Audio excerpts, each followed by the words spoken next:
भारत की विदेश नीति की प्रमुख विशेषताएं निम्नलिखित हैं। सबसे पहली है गुटनिरपेक्ष नीति, यानी सभी जानते हैं कि हमारा देश स्वतंत्रता प्राप्ति के बाद किसी भी गुट में शामिल नहीं हुआ।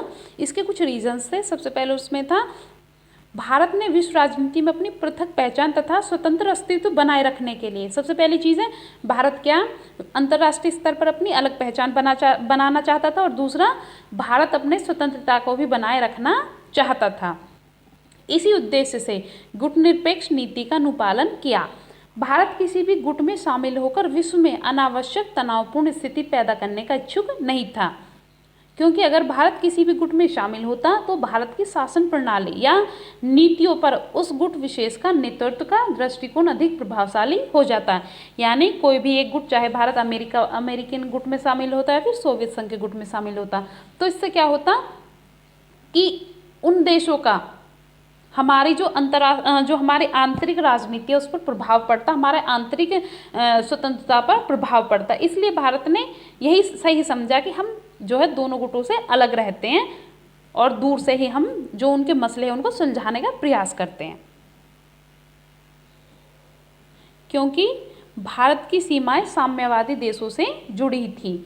अतः पश्चिमी देशों के गुटों में शामिल होना अदूरदर्शी कदम होता। देखिए, अगर हम पश्चिमी देशों के गुट में शामिल हो जाते तो इससे क्या हो जाता, हमारे ऊपर खतरा रहता किससे, साम्यवादी देशों से, कि वो हमारे ऊपर हमला कर सकते हैं। और दूसरी ओर अगर हम साम्यवादी गुट में शामिल हो जाते तो भारत को विशाल जो पश्चिमी आर्थिक सहायता मिल रही थी वो बंद हो जाती। नवस्वतंत्र भारत को आर्थिक विकास के लिए दोनों गुटों से समग्र तकनीक और आर्थिक सहायता की आवश्यकता थी। देखिए, उस टाइम पे हमारा देश नया नया आज़ाद हुआ था, तो उस समय हमें दोनों गुटों से सहायता की आवश्यकता थी। एक तरफ हमें बेहतर तकनीक और आर्थिक सहायता मिल रही थी और दूसरी तरफ हमें खाद्यान्न जैसी जरूरी चीज़ों का जो हम उस समय आयात कर रहे थे, जिसे गुटनिरपेक्ष रहकर ही प्राप्त किया जा सकता था। इसके बाद में दूसरी चीज़ है पंचशील सिद्धांत। पंचशील का अभिप्राय है आचरण के 5 सिद्धांत। देखिए, यहाँ पे एग्जाम में क्वेश्चन भी बन चुका था कि पंचशील का क्या अर्थ होता है। पंचशील का अभिप्राय होता है आचरण के 5 सिद्धांत। इनको बौद्ध धर्म से ग्रहण किया गया है। आधुनिक पंचशील के सिद्धांत के द्वारा राष्ट्रों के लिए दूसरों के साथ व्यवहार के संबंध निश्चित किए गए हैं, यानी हम किस तरह से दूसरे देशों के साथ अपने व्यवहार करेंगे, इन सब के संबंध उसमें निश्चित किए गए हैं, जिसमें एक दूसरे की प्रादेशिक अखंडता और सर्वोच्च सत्ता के लिए पारस्परिक सम्मान की भावना, अनाक्रमण, एक दूसरे के आंतरिक मामलों में हस्तक्षेप न करना, समानता एवं पारस्परिक लाभ तथा शांतिपूर्ण सहअस्तित्व आदि शामिल है। भारत 1954 के बाद भारत की विदेश नीति में पंचशील सिद्धांतों ने एक नई दिशा प्रदान की है। नेक्स्ट है इसमें शांतिपूर्ण विदेश नीति। भारत में प्रारंभ से ही महसूस किया गया कि युद्ध और संघर्ष नवोदित भारत और आर्थिक राजनीतिक विकास को अवरुद्ध करने वाले हैं। यानी भारत ने पहले से स्टार्ट में पता चल गया था भारत को, अगर हम किसी भी गुट में शामिल होते, किसी भी संघर्ष में शामिल होते हैं तो उससे क्या होगा, यह हमारा आर्थिक और राजनीतिक विकास के लिए ठीक नहीं है। हम इससे दूर रहकर ही अपना विकास करेंगे और दूर से ही शांति स्थापना का प्रयास करेंगे। इस संदर्भ में भी भारत के संविधान के अनुच्छेद 51 में इस बात का उल्लेख किया गया है कि भारत अंतर्राष्ट्रीय शांति एवं सुरक्षा में वृद्धि करेगा। देखिए, हमारे संविधान में भी स्पष्ट लिखा हुआ है अनुच्छेद 51 में कि भारत अंतर्राष्ट्रीय शांति एवं सुरक्षा में वृद्धि करेगा।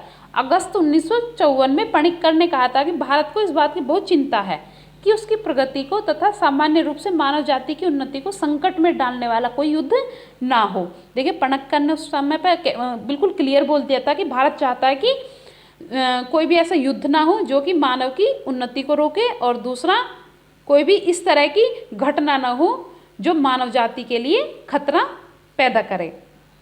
नेक्स्ट है इसमें मैत्री और शांतिपूर्ण सहअस्तित्व की नीति। भारत की विदेश नीति मैत्री और सहअस्तित्व पर बल देती है।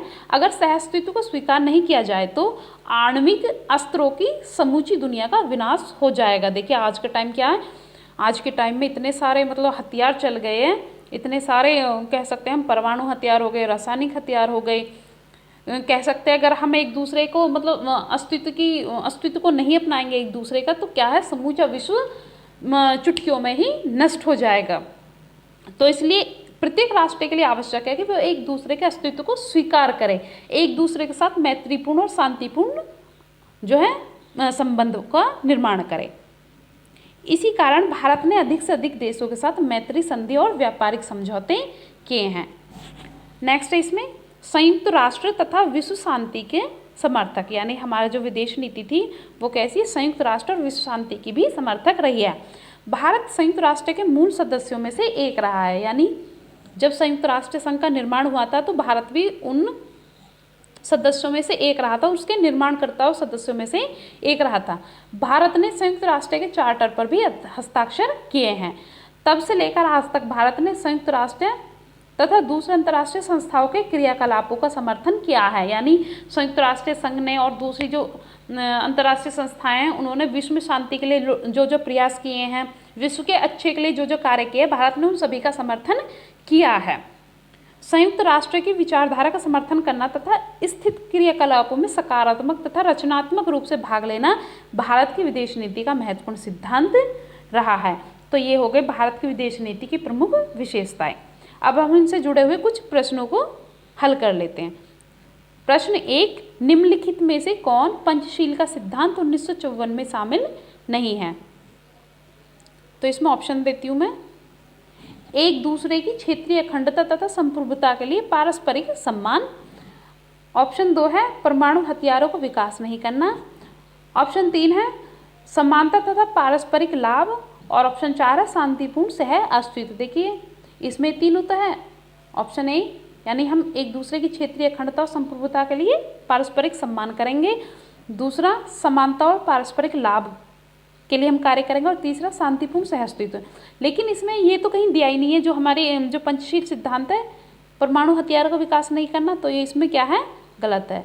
तो इस तरह से हम कह सकते हैं उत्तर 2 इसका सही आंसर है। प्रश्न 2 पर बात करते हैं। निम्न में से कौन सा कथन नेहरू आदि विदेश नीति का अंश नहीं है? नेहरूवादी विदेश नीति का अंश नहीं। देखिए यहाँ पे थोड़ी सी टाइपिंग एरर है, नेहरूवादी है। तो देखते कौन कौन से। ऑप्शन 1 है पाकिस्तान को उसके पैरोकारों तथा समर्थकों से दूर रखना।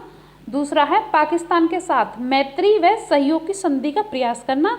तीसरा है आक्रमण के विरुद्ध समुचित सुरक्षा व्यवस्था महत्वपूर्ण है।